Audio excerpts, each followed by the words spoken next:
Знаешь, что большинству мешает худеть? Они смотрят не на процесс, они смотрят на цифру на весах. И если там 0 или минус 100 грамм, у них сразу же падает настроение. Вот 3 шага, которые реально поменяют путь похудения. Смотри не на отвес, а как прошел твой день. Правильно ли были составлены приемы пищи, поела ли ты вовремя.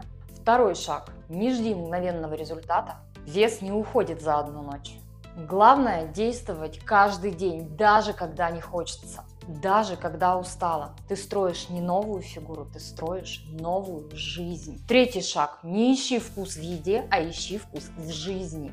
Наполни жизнь яркими моментами. Ходи туда, где интересно, весело, смейся, занимайся чем-то, что заставит тебя забыть про холодильник. Когда жизнь насыщена, пирожок теряет магию. Если ты хочешь идти этот путь не одна, а с мощной поддержкой, приходи в мой женский клуб по похудению. Подробности в моем телеграм-канале, ссылка находится в шапке профиля.